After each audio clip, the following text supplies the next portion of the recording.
Good afternoon and welcome to all of you. Today we will hear from the Honorable Prime Minister Roosevelt Skerrit and Minister for the Environment, Rural Modernization, Kalinago Upliftment and Constituency Empowerment, Honorable Cozier Frederick. As usual, we will then take your questions. Please welcome the Honorable Prime Minister Roosevelt Skerrit.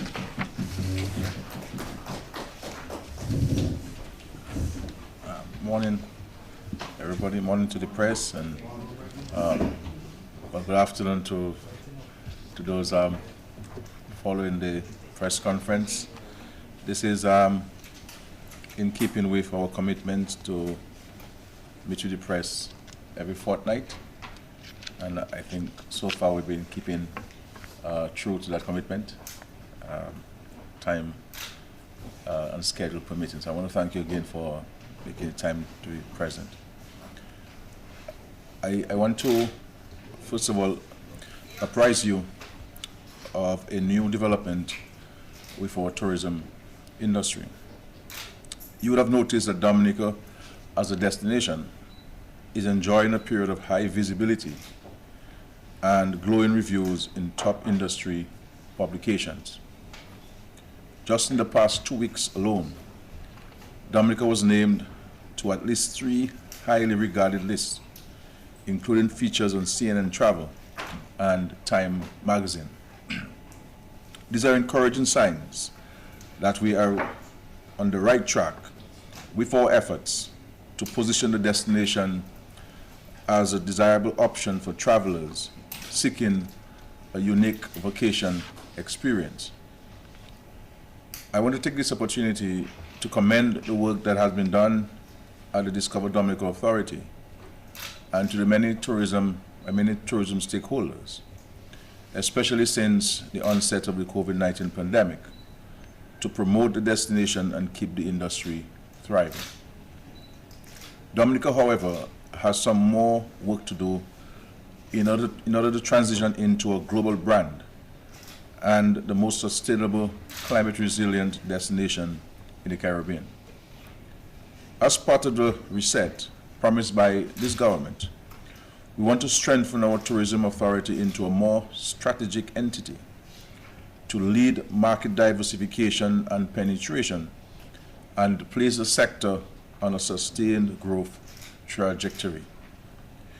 To this end, the Government of Dominica has engaged the services of William Griffith, the Managing Director of WCG Consulting, which offers specialist services in strategic management and marketing and sales for the tourism and hotel industry. We have engaged Mr. Griffith to assist and direct us in navigating through the next phase of our tourism transformation. Mr. Griffith comes with a vast tourism experience. He has over 12 years public sector experience, having served as a Director of Tourism in Bermuda and a CEO of the Barbados Tourism Marketing, Inc. Among his many accolades, he was voted Bermuda's Hotelier of the Year, was awarded Lifetime Achievement Award there as well, and was named the Caribbean Tourism Director of the Year in 2018.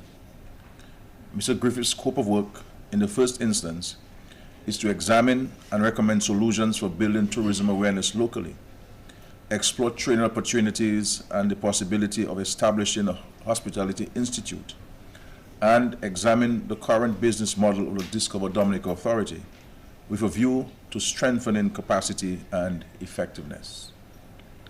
He will also look to identify and court new airline partners with the objective of securing additional airlift opportunities and assess the status of the current cruise industry to increase its economic impact through improvement of product offerings and a further sensitization of our people on the importance of customer service. In short, he will assist us in several areas to accelerate meaningful change and achieve success within the tourism industry. With a new outlook on Dominica's tourism, we can build on the gains we are experiencing and bring even greater awareness to our island as a tourism destination of choice in the Caribbean. My expectation is that in the next 12 months, I will receive a realistic and aggressive strategic growth plan for the next 5 years. In respect to the international airport, this week I intend on leading a media tour of the airport site at Wesley. As I've indicated, preparatory work on the international airport project is ongoing, and we have hit quite a few targets at the site. The development and construction of the airport is in keeping with all the legal and technical requirements.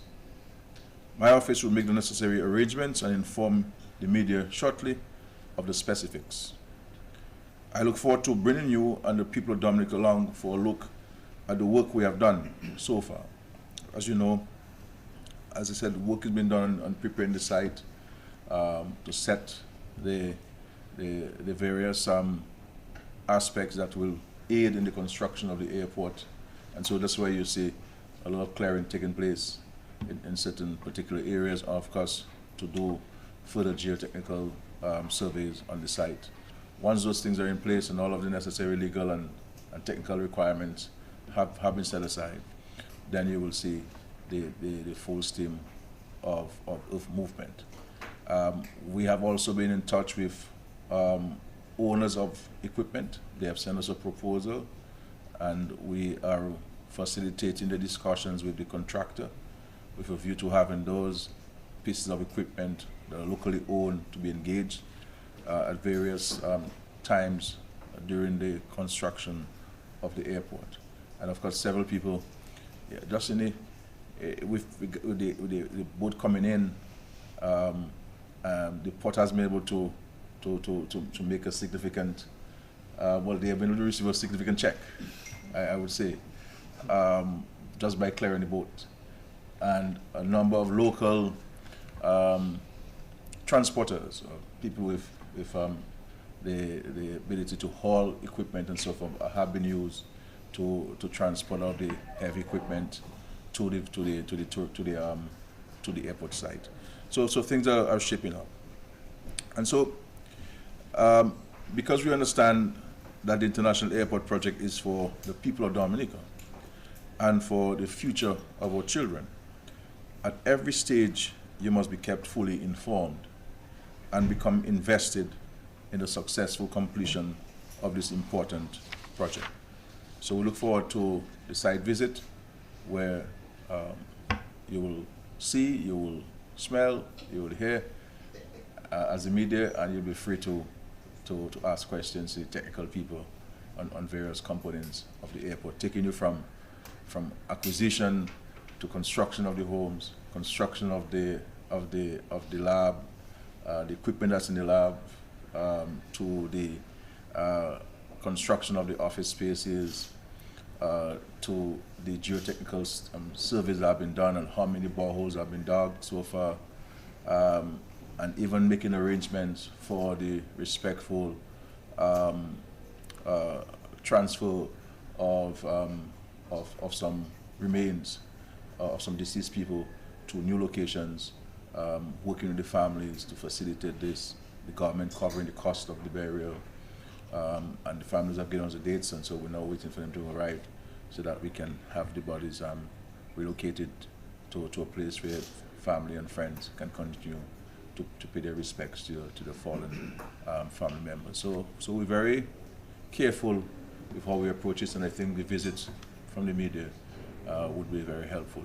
At this time, as you know, I normally bring one minister with me. I have with us the Minister for the Environment and Kalinago Upliftment and many other things in between that. So I will invite him to share with us some of this.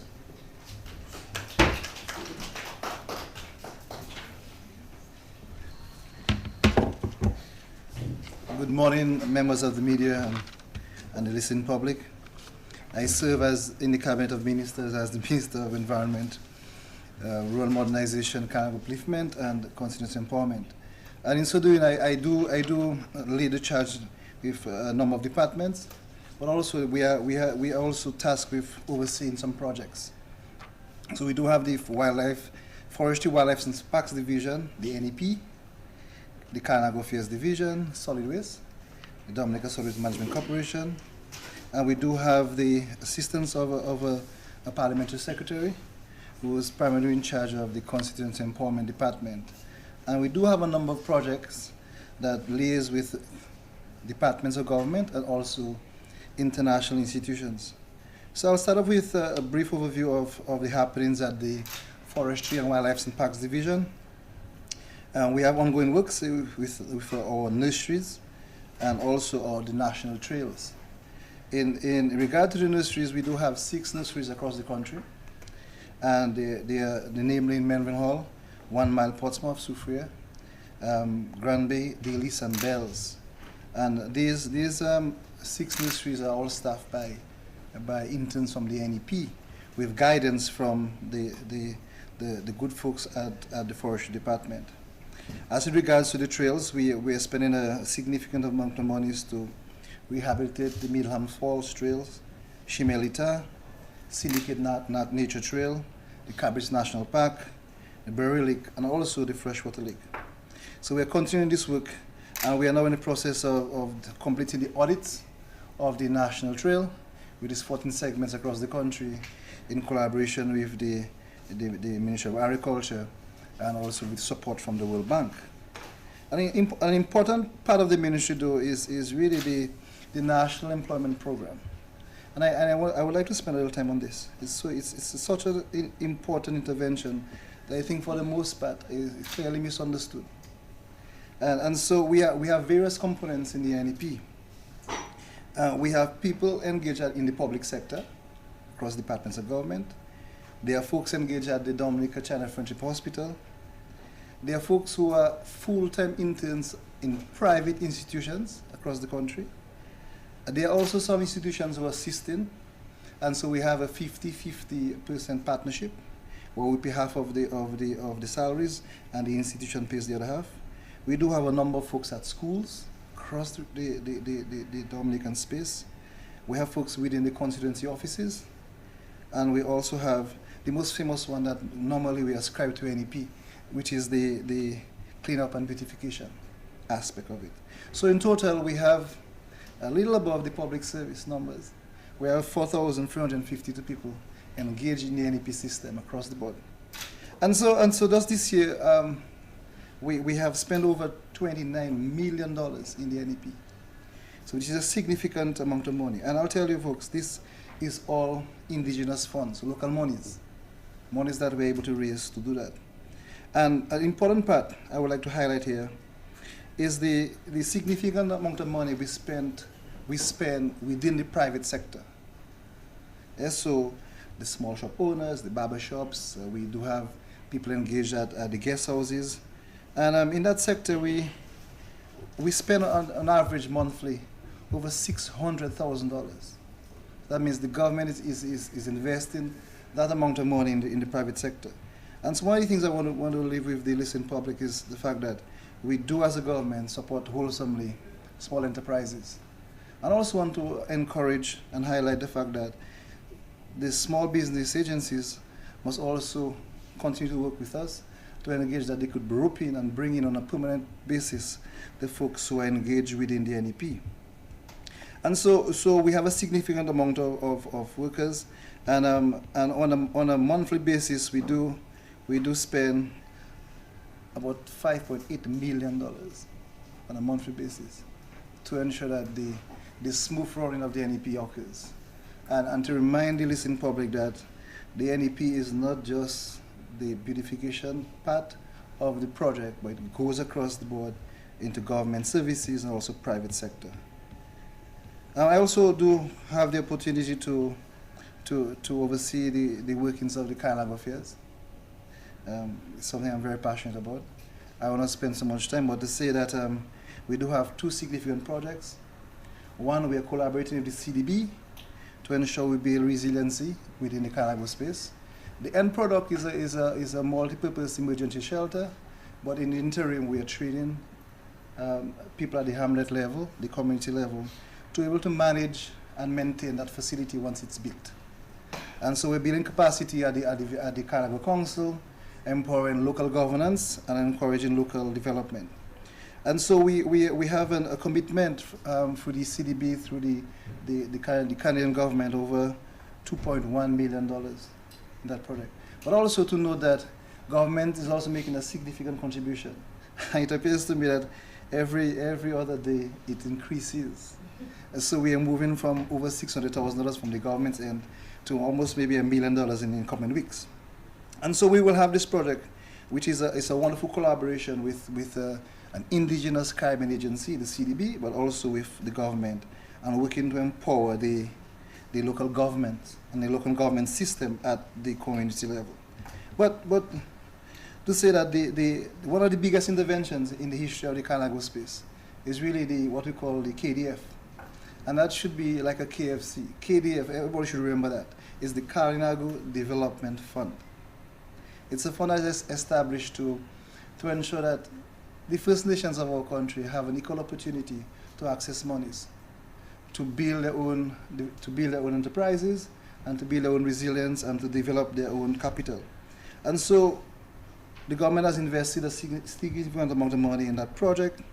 We see sectors ranging from agriculture, housing, industry, education, and consumer services.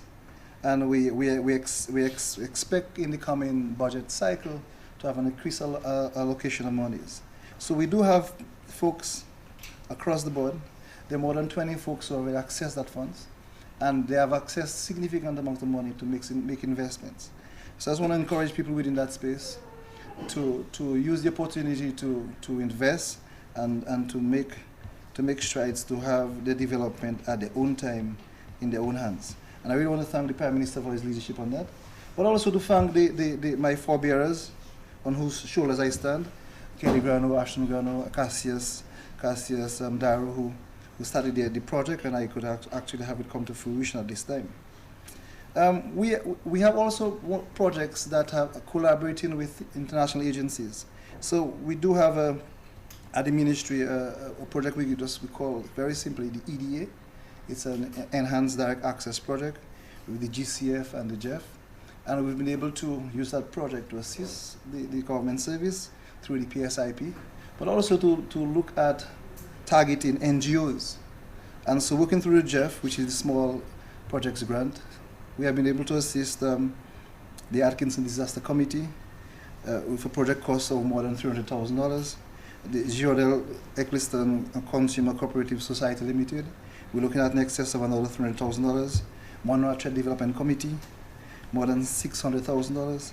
The Salisbury First Baptist Church, we're talking about $527,000. And the Southeast Community Response Project, and also the St. Peter's Fishery Cooperative. So we've been working with agencies to ensure that they have access to finance, to build their resiliencies.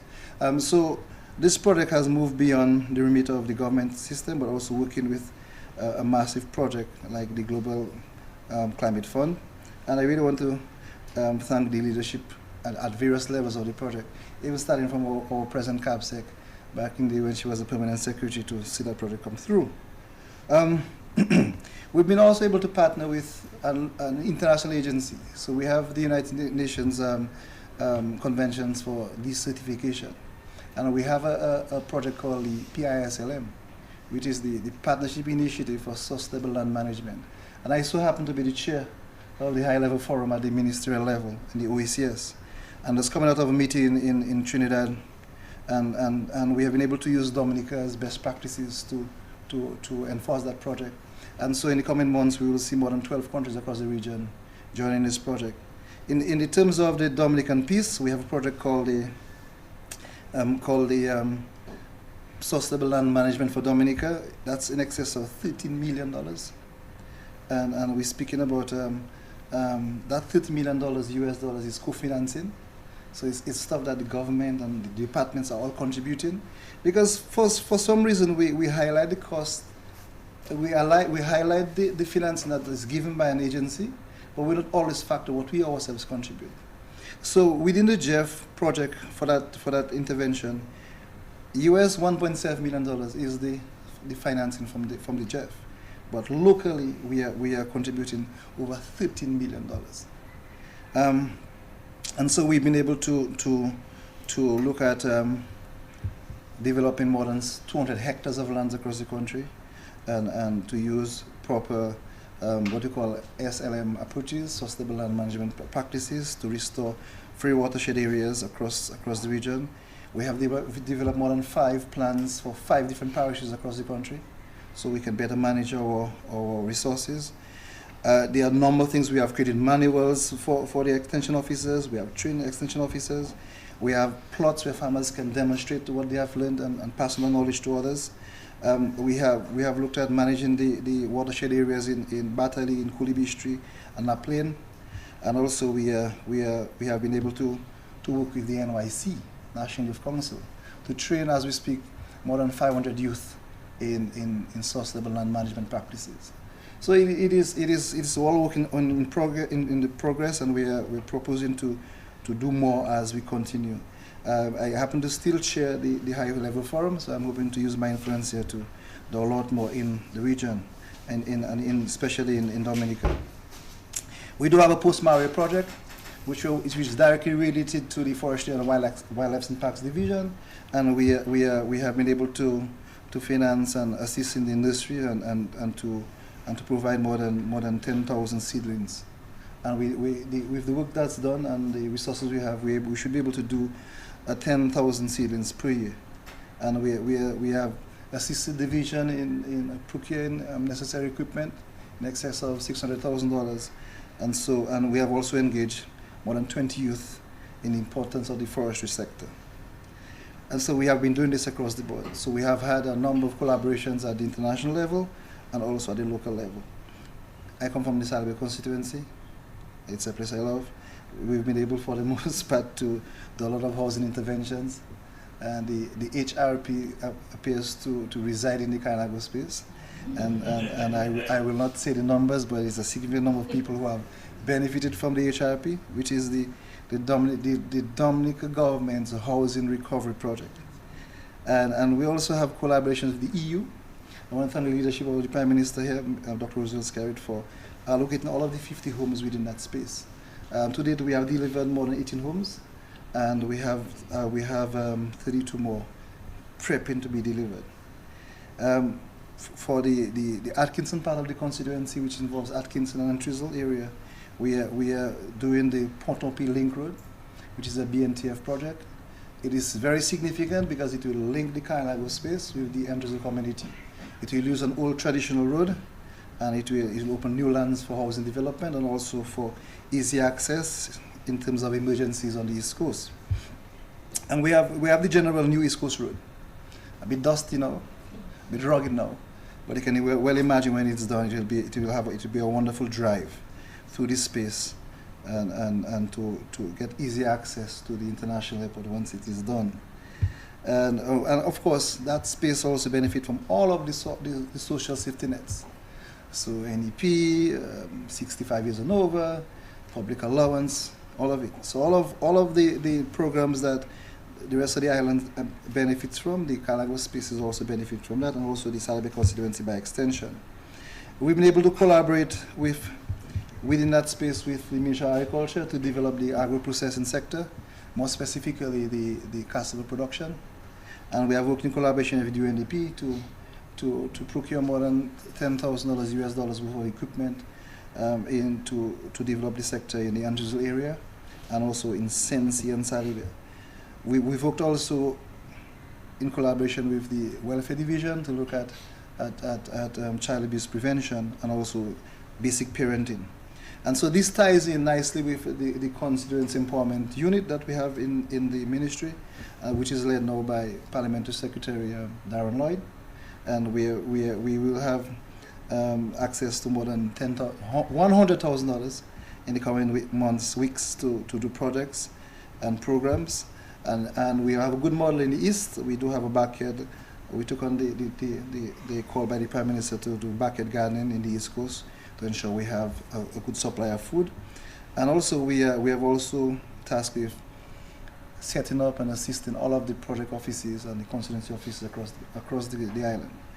So in a nutshell, this is the work we've been doing at the Ministry of the Environment with the assistance of all of the heads of department and the wonderful staff who continue to assist this new ministry grow and evolve. Thank you very much.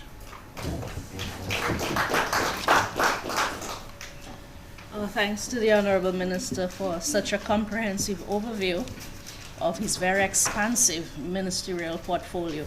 At this point, we will take questions. Let's all aim for 1 p.m. end. So, who wants to take the first go? Carla John Baptist, Nature Isle News.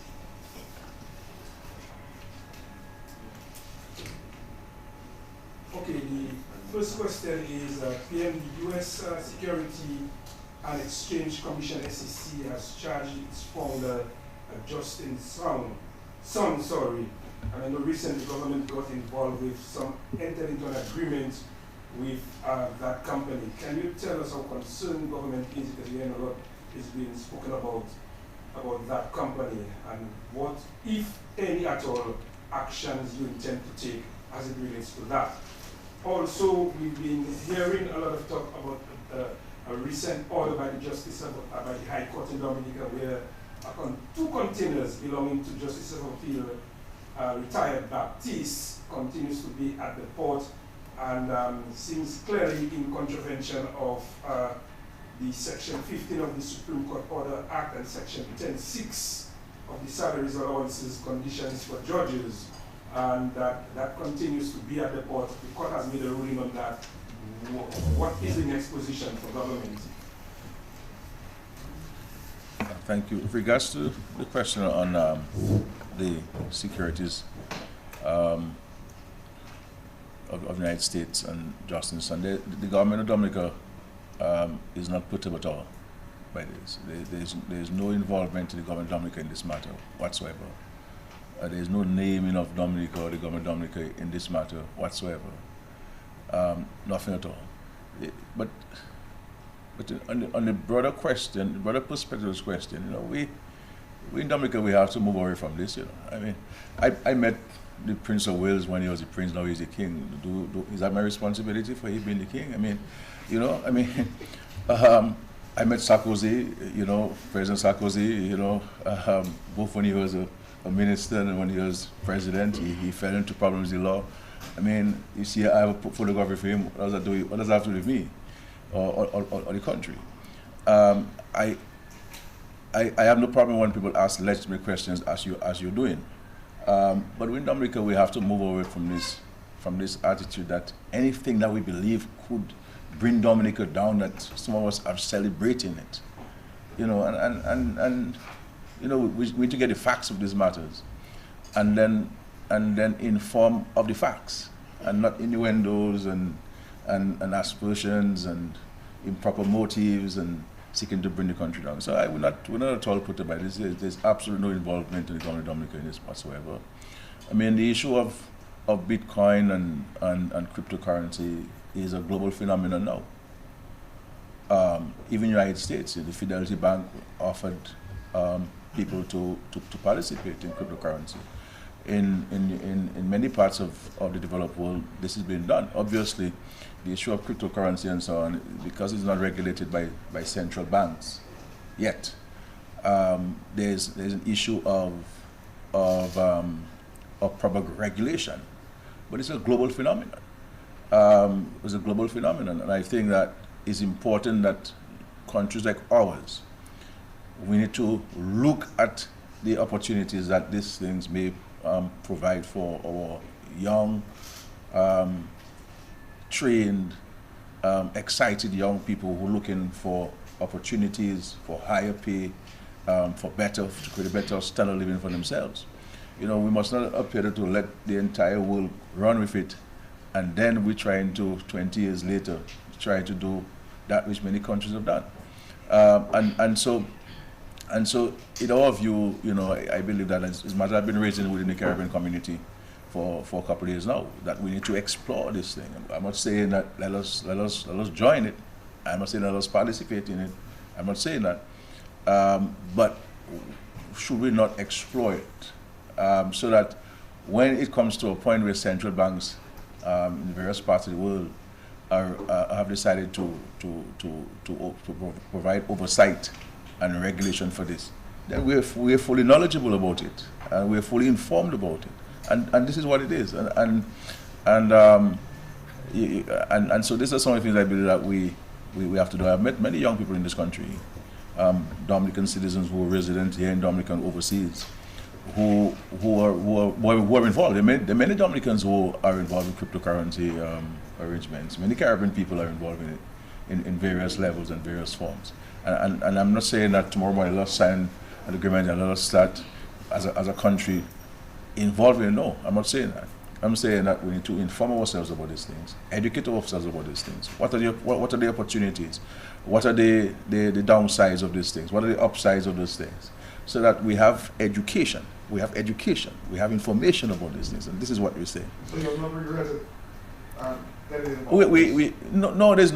There's nothing at all. I mean, there's no regret or disappointment or anything like this.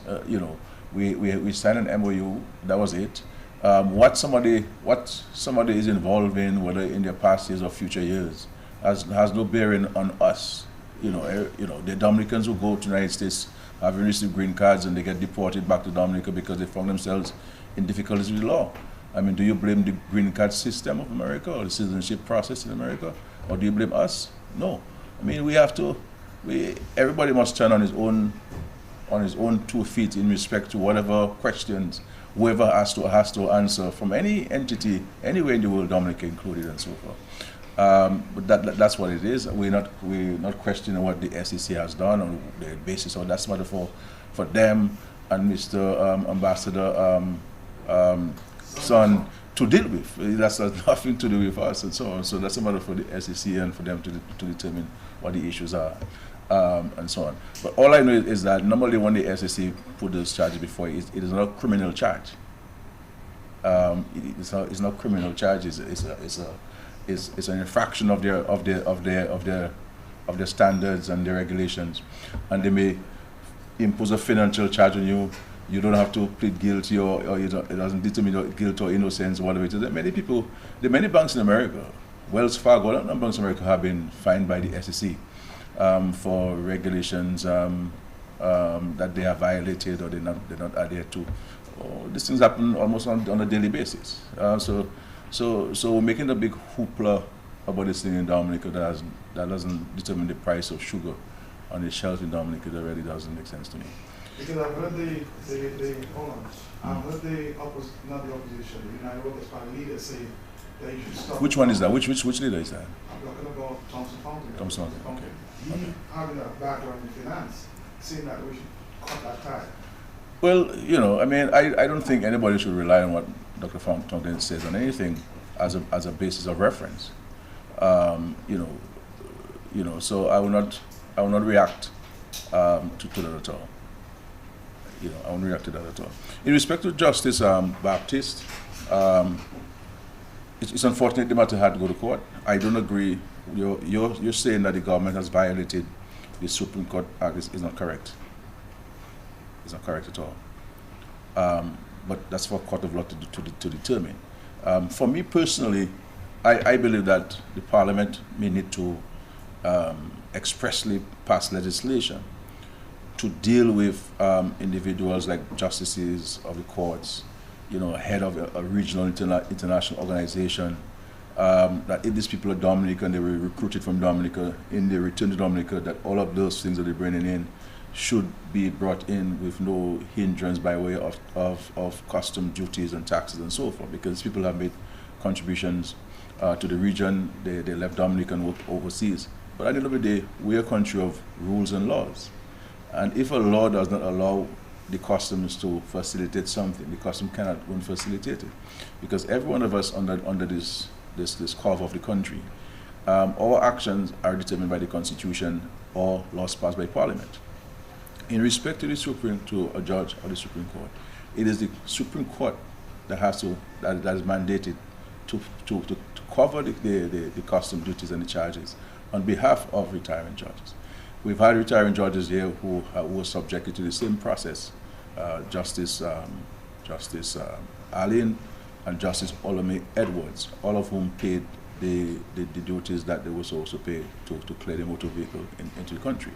Ambassador LaRoque came into Dominica and he had to pay some duties on his vehicle, which is unfortunate. For me personally, I don't agree. I don't agree with this, but me disagreeing with it is not law. So I have a personal view about these things. I've expressed a personal view about this thing. Even the way, with regards to foreign missions resident in the Dominican, there's certain encumbrances that the laws place on them, which I don't agree with, and I think we need to look at amending those laws and to bring greater clarification to this matter. So going forward, there will not be any issues and so forth. But it's unfortunate the matter went to court, but we'll see what happens. It doesn't matter. Once it goes to court, then it's out of my hands. It's a matter for the Attorney General to deal with. But my view is that the Parliament may want to give consideration to having a separate piece of legislation, notwithstanding what the Supreme Court mandate is, or obligations are. I think if somebody serves as a head of CARICOM or head of PAHO and you're coming back, I think you should drive your vehicle off the port with no difficulty. That's my personal view. That's not the law. No, I'm not the law. You see, people like give me authority that I don't have, you know. I mean, you know what I'm saying? So that's the law. So I'm saying that we're looking at maybe going to Parliament and to have a special piece of legislation to deal with that so that we don't have misunderstanding with the state and persons who come in and so forth. But it's unfortunate the matter go to court. It's really unfortunate. I know Justice Baptist very well, distinguished Dominican jurist, and so forth. But the law is the law, and I guess it's in court, so the court will maybe make a determination on this in terms of what is the interpretation of the system and so forth. So we'll see how it goes. Yeah. Yes, sir. Good morning, sir. The issue of resettlement in the area of La Plaine, I mean, you may not be the only minister, but you may know something about it. Came up last week as it relates to the resilience of those buildings. Yeah. And note that some residents may have to be removed from that area. What can you tell us about that? And second question is, I've been told that there's some issues with port computers in recent times. Port computers? Yeah, crashing. And they're having difficulty. Well, on the issue of, I've heard talk show comments and social media comments about the apartment in La Plaine, and that there are structural integrity issues. And that was reported by one person called Jason Fontaine, and that is whom people are relying on to give them information. And if you're going to rely on Jason Fontaine, nice guy, but you know, if you're going to rely on him for information, then we have a problem. We have a problem. As far as we know, that there are no structural integrity issues of the buildings. What we do know is that there has been a challenge with the septic system. Fortunately or unfortunately, an advanced septic system was placed at the building, at those buildings, not only in La Plaine, but in Granby and elsewhere. And those septic systems require management and maintenance, which we already find these systems in developed countries. We are more accustomed to a traditional septic tank and sockaway system. You know, if you have the land space, and also we have the central system, but in the countryside, that's all we provide. So sometimes you have challenges both with the system and also human behavior, where things are thrown into the toilet systems, things are thrown into the system that blocks the flow of the waste, and there's a backing up. So if in any system anyway, what is a traditional system that we use of septic tank and sockaway, if they flow from the toilets to the tank is blocked, then you'll have backing up.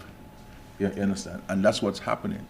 The minister has told me that they'll be engaging in the next couple of days a firm to go at all of these housing sites to have the tanks emptied. And it's something we discussed over a year ago, the possibility of going to the original designs of septic tank systems, to use the traditional one of a massive septic tank with a second chamber and then going into a sockaway system. That there are areas where we have land for this. In Granby there's land for this, in Daly's there's land for this, in Lapland there's land for this. So we're looking at using some local contractors, some of whom have provided us with some proposals to do that. But in the interim, we'll engage a firm that will do regular maintenance for us. So that issue, I'm hoping that it won't reoccur. But I think my personal view, we may want to go to our traditional system and not the modern advanced system that was installed at the homes and so forth. But insofar as resilience and so forth, and you see, I think that, and I'm not speaking specifically about the Lapland residents and so forth, speaking generally, nationally, that when people are given those homes, that they have to show some level of pride and gratitude and responsibility for the upkeep of those homes. You know, it is not because you're given something free that you must not appreciate it. Because when you mash it up, or if you mash it up, you're the one who will sleep without a window there, because the government is not going to come every time, I guess, and replace a window or door for anybody. I mean, we took you from rent of $1,000 and we put you into a home with no rent being paid. Some of that rent money should be saved in order for you to maintain your home. And let's face it, people, when the government builds a house and there are some issues, maybe a tile falls off or something happens, people make it as if, well, this is an unusual occurrence.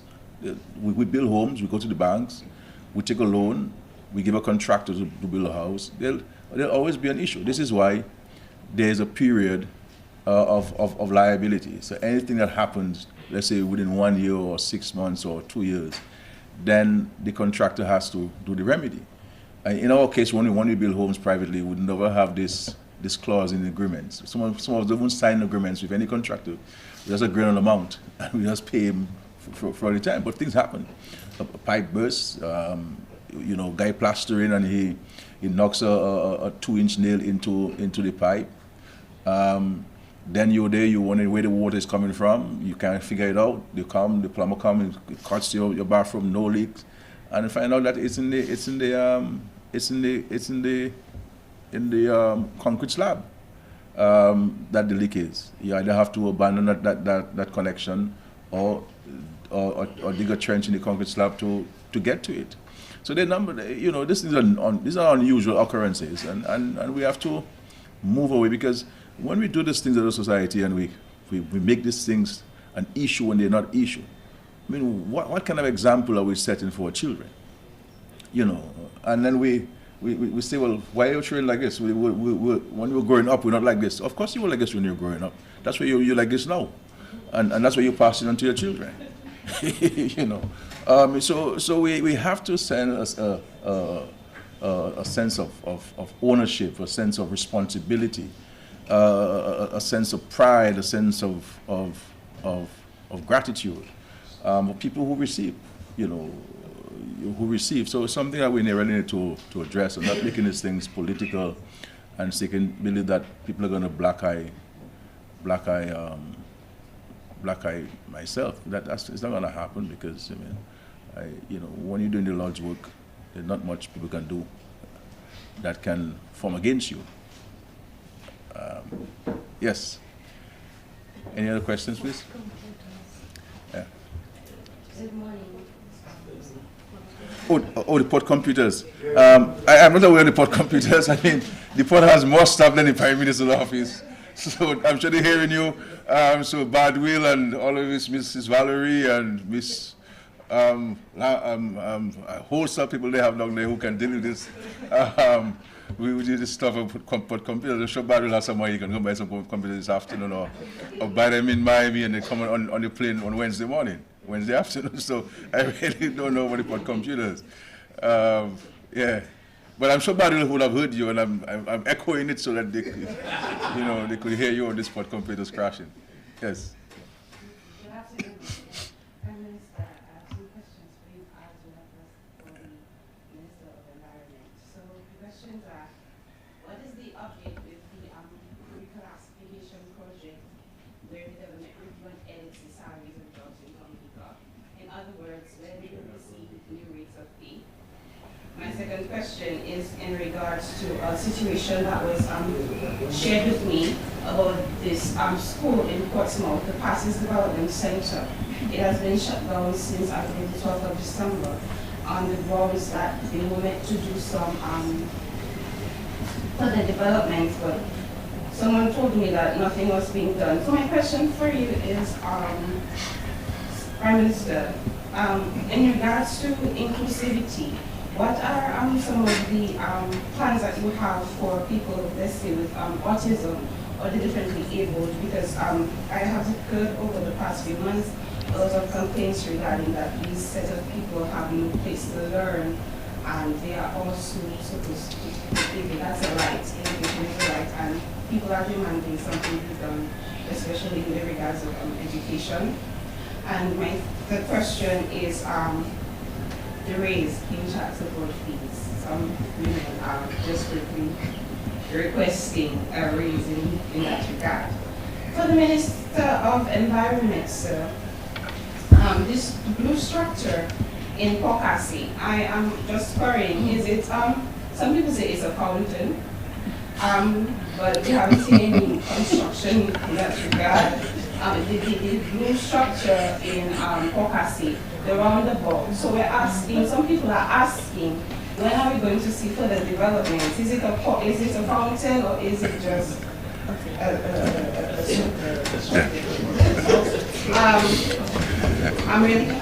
you spoke about, I heard that you touched on the particularly national trade audit. I'm really happy that you did. I just wanted to know how many segments are covered so far. People will want to know because people are very interested in hiking the trail and they want to know which one is done and which one they can have access to.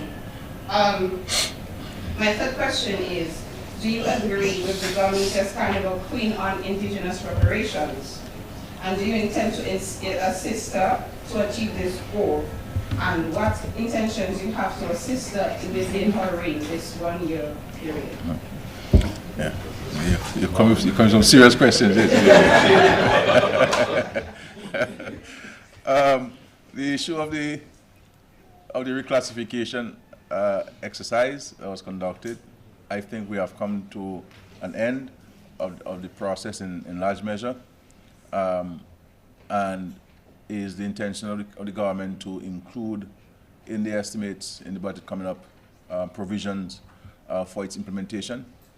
I'm hoping that maybe the next time we could have a proper briefing on it so we can give the public a more comprehensive update on where we are, including new legislation and new regulations to deal with the more efficient management of the public service. So there are a number of exciting things happening.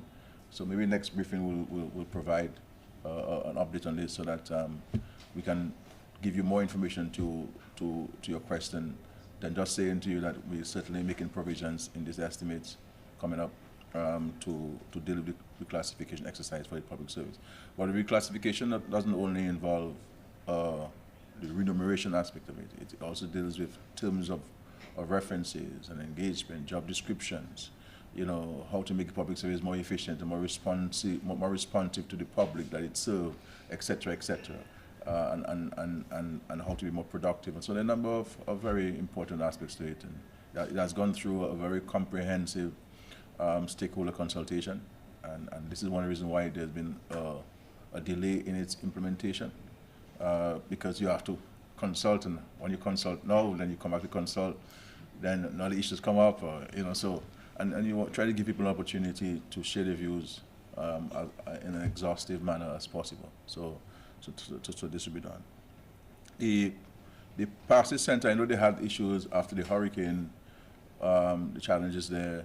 I know that there's some additional support that was provided to them. So I'm willing to follow up on this because it's an important facility in Portsmouth, and I really want to commend the efforts of Mr. Emil Lancelot Sr., may his soul rest in peace, who was a champion for children who were differently able and for this Parsi Center, and also Mr. Azo Irish. These were two people who I worked with very closely to provide them with land, so to provide them with financial support to build, to provide them with support to run the place. You know, and I think what we really need in the society is not allowing those of us who may have children with these challenges to be the champions only. I think the whole society must become the champions for these children. And I think we lack in that advocacy on the part of the wider population on ensuring that we carve out a special place and special consideration, not in terms of segregating them from society, but recognizing that they need particular help and particular interventions and particular support that those of us otherwise would not require. And this is one of the mandates to the new Minister for Social Services and People with Disability is for us to look at this group in the society and to examine what we're doing as a society and as a government for them, and where we're falling short if we are falling short, and what we need to do to provide for them. Because we are prepared to redirect resources to ensure that these children among us, these special children, are shown the love and the care and attention that they deserve and they need. And so it's something that we're looking at. But it's important for us to, as a whole society, to be advocates, you know, for these people. Because for parents, it's a huge challenge. You know, I know of parents who can't go to work because they have to be caring for the children. You know, and some of the parents do not have the knowledge and the skill to deal with different temperaments and different behaviors and so forth. And so we really have to go through a whole process of not only educating and providing information to the parents, but all of us in society. So that when we interact with children with different abilities, we're able to interact with them in a manner in which we should interact with them. So some things have been done for them, but I think we need to have a special dispensation, as we've done for the elderly, for these children. We try to mainstream it because we don't want any one of them to feel, you know, there's some segregation on something. So a lot of our programs are mainstream, but I still believe that we need to carve out a special dispensation for these children and ensuring that they have what they need to live comfortable, respectable lives, you know, among us in society. So it's something we're looking at. The issue of the child support fees that women are asking for, also men too, because there's some single men, they're not really spoken of much, and you see when you say that, people laughing. You see how prejudicial the society can be when you talk about single men. We also talk about single women because single women are in the majority, but we like to say single parents, so we use the word single parent. The new legislation is taking that into consideration, and I'm hoping that we're going to go. We keep saying that we need to go to Parliament and pass the laws, and if it's one that's ready, let's go with the one that's ready. I think the government's trying to work for what they call a whole suite. There's a whole suite of legislation. You know, I keep saying, well, one is ready, two is ready. Let's go with it. You know, not wait for the whole 5 or 6 to be ready. So about 3 out of the 5 or 6 are ready, then let's go to Parliament to do the 3 or the 5 that are ready. And when the others are ready finalized consultation we can go. But the one regards to the maintenance bill, it's ready. It has gone through all the processes of consultation. It's a matter now for us to go to Parliament to have it passed and to put a better mechanism in place for the payment of those child support bills. Really and truly, society should not be legislating these things. I believe that in this instance, majority of men, we have to stand and take responsibility for our children, and not subject the parents to having to go to magistrate court and to receive $200 every month, and when it goes there, it's not there, but you're down by the shop drinking kubuli and BB and grapefruit, pink grapefruit juice, and your child can't go to school. I mean, we can't. This cannot be right. We have to address this issue, but it should not wait for a government to go to Parliament to pass laws and to strengthen legislation to address the issues relating to people taking their responsibility. And it is, in large measure too, it is because in this society, we do not speak about individual responsibility. We do not speak about individual responsibility. There are times there's collective responsibility, a group, but there has to be individual responsibility. We can't keep blaming one person in the country for everything that goes wrong in the country. Somebody called a prime minister. So you go to a government department to get a service, the attendant is rude to you, you blame me, rather than holding the attendant responsible. So we have to hold people responsible if we want things to get better. If people believe they can hide under the wings of a prime minister or behind a prime minister, then why improve? Why make a change? But it's the same way you guys posting these things on Facebook about me and responsibility. You could post the person's name and the person's photograph, and let the person understand that you have to do better. It's your individual responsibility. So these are things that we have to talk about in society, individual responsibility. And before I pass on to the minister, we have one issue, for example, with water and the sheer cost of providing water to homes like Duasco. And in the last 12 years, we've seen a dramatic expansion of housing settlements in Dominica. If you look at Dominica, places where we have homes now, there were no homes 12 years ago. You understand? And Duasco has to bring water to all of those homes. All of his homes. There's one community, I don't want to mention the community, but 10 years ago there were no homes. Duasco had to spend $4 million to bring water to these people. We have to build a new tank, we have to run pipes, we have to build a new reservoir, So and maintenance of this is not only about the water coming from the river and going to town with your homes. It has to be treated. You have to have a quality assurance officer going from time to time to every station in Dominica to check the water quality, make sure that the water we bring to the homes are of the highest standards for drinking. And it's costly. It is costly to Duasco. So, because of the expansion of housing settlements in Dominica, because of the cost of bringing infrastructure and all of the impacts of the natural disasters we've had, from Erica to Maria, the dramatic impact on the water system, we find ourselves in the government having to underwrite a significant portion of Duasco's operational costs. Operational costs on a monthly basis. There are loans that Duasco has that we're paying for Duasco. And sometimes we have to provide it with financial support for his recurrent expenditure. And should that be something that should continue to persist? What about those of us who consume the water and our attitude to the water that we consume? Do we waste it? Do we conserve it? Do we preserve it? So it's a conversation that I would like to have with us at some point in the country. How do we deal with these issues that are confronting the country? We're increasing costs of production, costs of maintenance, and it has to be subsidized, and subsidized to a great extent. So we have to really speak about individual responsibility. But the maintenance bill, my friend, it'll go to Parliament soon.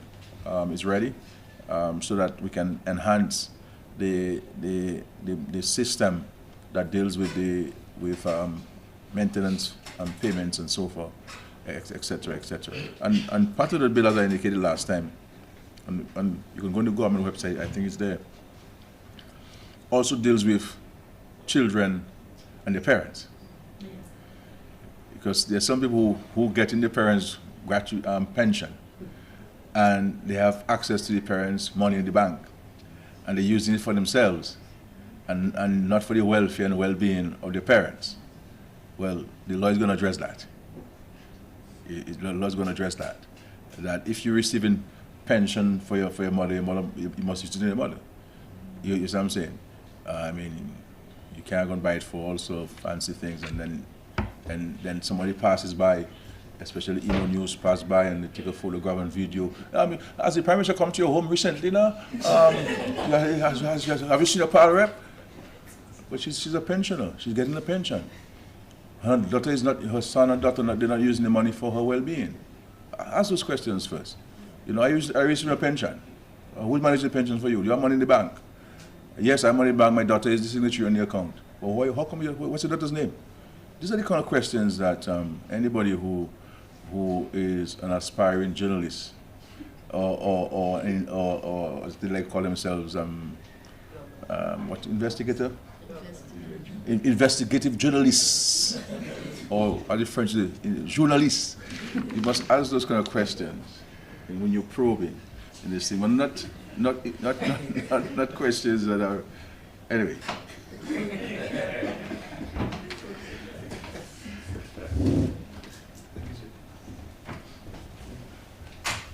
Thank you, Miss, for the I think 3 questions. Regarding the blue structure in Pokase, we are aware that it is an NGO that started off the project, and we've been trying to partner with the NGO to move it forward. And we even got to the point where we had a Kalinago intervention saying that this may be an ideal spot for Kalinago monument. So the conversation will continue, and in the coming weeks we'll clarify all of this moving forward. Regarding the National Trail, there are a few segments that are passable at various points. And that's why it's so important to do the audit, because it may be open today, and weather system could mess it up in the next week. So we do not want to encourage the use of the trail unless the audit is done properly. What the audit will do, it will assess the usage of the trail. It will look at the water crossings. It will look at landslides. It will look at all of the aspects of the trails that existed before. And so once that is done, in the coming months, we'll be able to engage contractors to rebuild in the best possible ways. The third piece regarding the reparations for Kalinago genocide is part of a project that I'm part of for a very long time. I'm part of the reparations committee myself, and there's a CARICOM 10-point plan that speaks specifically toward genocide. And in the 10-point plan, it looks beyond just giving monies. It looks to having a Kalinago development plan, and that is and one of the responses to that plan is already done within Dominica. So we have far surpassed the CARICOM response by setting up, for instance, the Kalinago Development Fund. And so I'm on that path myself, and it's something that I'll be assisting a former student, a mentee, and now she's like a mentor to me to move that forward. So definitely we're going to push that agenda as it relates to indigenous genocide and looking at the CARICOM research project. Thank you. Go ahead, Chris. Okay, Mr. Minister, as you there, Nathaniel here at Fire News, you mentioned about the Kalinago development and institutionalizing health and assistance for those who want to move forward in terms of development, personal as well as community. There's a question, a lingering question with the land possession in the territory. Is that something that is being looked at? Because if you're looking about land sustainability and the ability to access, have access to the land, ownership, is there a move to ensure that the people will have, for example, their land titles, be able to subdivide the land so each family or each person can have access and to that? Mentioning about the trails, we get this lingering question too about this French national who came to the country and disappeared somewhere along the trail. And so far as we're hearing, nothing concrete is coming out of that. What was the position of that? If you could enlighten us. Sure. Yeah. Okay. Well, on the issue of the lands in the Kalinago territory, as you know, it is communally owned, and the lands are managed by the council, with the Kalinago chief as the overseer, and there is a distribution and allocation system within the Kalinago territory. One Kalinago can sell to the other. When the government, for example, in regards to the road where we were doing in the Kalinago territory, we compensated land and property owners for their properties. So the state is respecting this.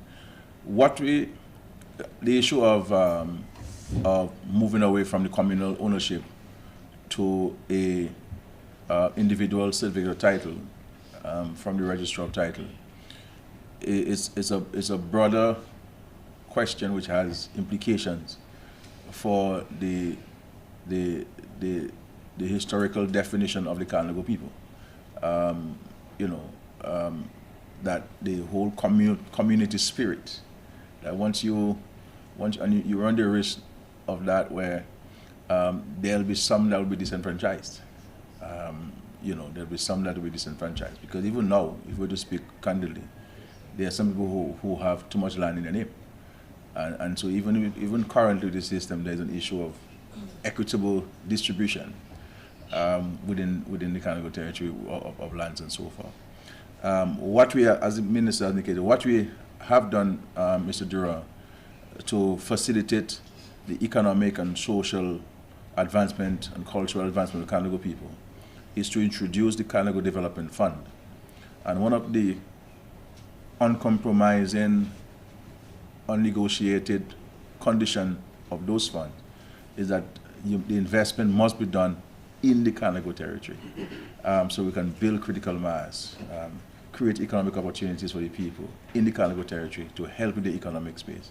And those funds are guaranteed by the state and managed on behalf of the state by the aid bank. And we have seen a dramatic, obviously we've seen a huge run on these funds in terms of people applying and benefiting from this. And if once those funds are used properly, we will certainly see an improvement in the socio-economic standing of the Kalinago people.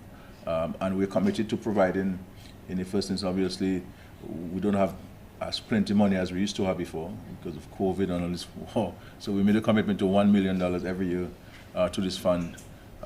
Once things get much better, we will increase that amount every year to the Kalinago territory. But that does not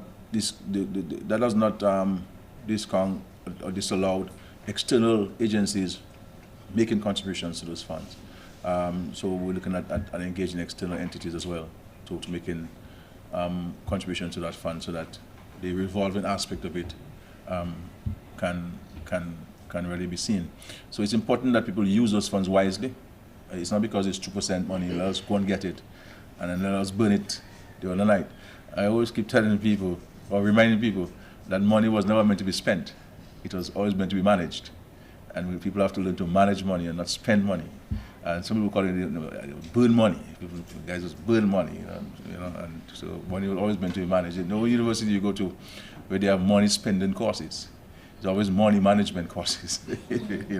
So we have to pay attention to that. And the issue of the trail, which I'll end on, is that and it's a discussion we've had in the Ministry of Tourism and Ministry of the Environment, that they need to, I believe that Ministry of Tourism and the Forestry and Park, we need to improve on our public sensitization, public education about the various sites in Dominica, the various trails.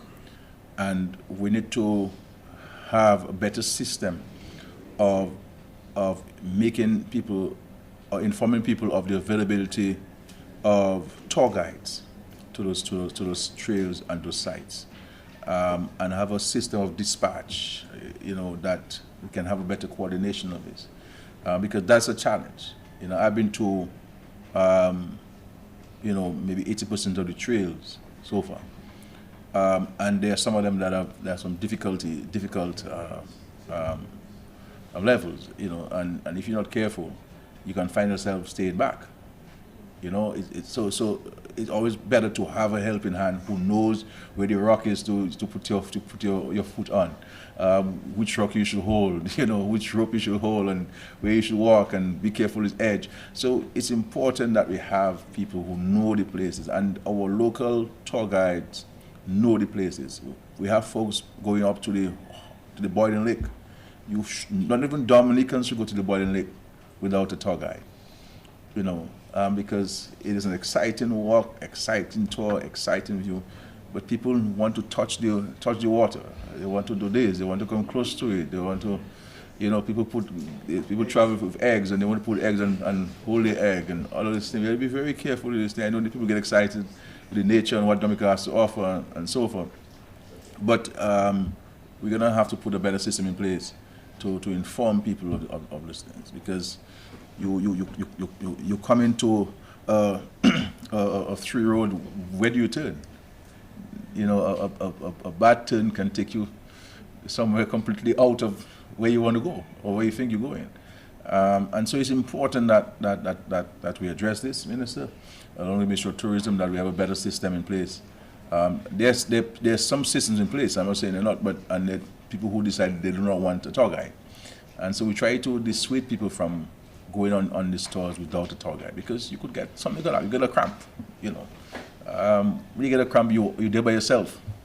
What happens to you? Or just two of you who do not know the area. First time you go in the forest, and even people like myself who know about this place, I try to go there by myself. We need people who can, if something happens, that you can get help there. So, thank you very much, folks. Oh, sorry, my friend, please. Good afternoon, Marshall of TBS Radio. Yeah. On March 15th, government officially approved the increase of bus fares. However, from that, bus drivers have been putting up their fees by themselves or giving fees that were not what the government stipulated. What are your remarks on that? Yeah, we've heard about this. I know the Ministry of Public Transport and the Transportation Board have been looking at that. My understanding is that in some cases we may have to revisit the rates, as based on what the bus drivers are saying and also commuters are saying.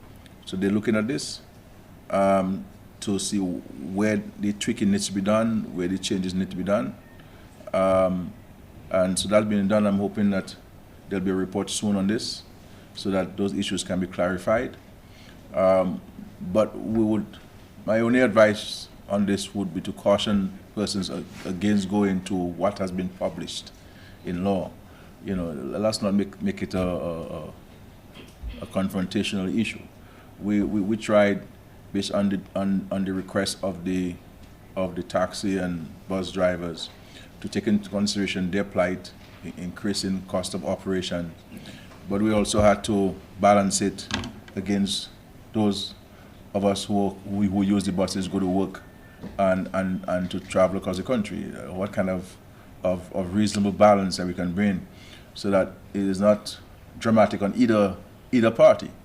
You understand? And so this is why it took us some time and in consultation to get those things going. And again, this is why it's so important for us to have more associations, more organized bus drivers, so that when we consulting, we're not only consulting maybe half of the bus drivers in the country, but with a mechanism to consult all bus drivers through an organized structure. So we're aware of this, and I know the Ministry of Public Works is looking at this, and we had asked that they engage some bus drivers again to get a sense of their concern and to see what can be done to address the concern. Sure. One last question. What's the latest on the meeting with John Byron? Yeah. Well, he's supposed to send us a report on the 25th, We have not seen it yet, so I'm hoping that this week we can get it. So that's what we're waiting on from Sir Dennis Byron, the report. But I believe that we need to, my view is that the report needs to be submitted in whatever stage it is. I believe that Dominican people have waited too long for this. I want to get it over with in the quickest possible time, and submit what you have, and let us go to the public. Let us get a consensus in the public, and let us address the issue of reform and so on. Though I'm hearing that those who were making noise for it in the streets are now saying that this is not a national priority and there are other things that the government should focus on, and electoral reform is not one of them, and there are so many other issues in Dominica. So they moved it from the only priority to now saying that it is no priority at all. You see what I'm saying? But we believe in the government, the need for us to modernize the electoral processes in Dominica, and whether those who said they want it no longer want it, we will proceed with it, because we believe that it is an important thing to do. Though we've had free, fair elections in Dominica prior to our independence and post our independence in Dominica. And so it's a matter of enhancing the processes. And so we look forward to the report of Sir Dennis Byron on this. That's a fair response to your question, Matt? Fair, Mother said a fair response to his question. Well, thank you, folks, again. I appreciate your comment. Again, you don't have to wait for the 2 weeks to reach out to us. If there are any burning matters you want to get a response from me to provide you the facts, you can check with the press secretary at any time. I'll be more than willing to give you a response to whatever concern or question that you may have on behalf of the public. So feel free, please. We want to be as transparent and as informative as we have always been, and even more so now. So please do not hesitate, the media, at any time to send us a WhatsApp and for the press secretary. Or if you see me walking the street and you stop me and ask me a question, I mean, you can ask me a question. All right, take care. Have a wonderful day.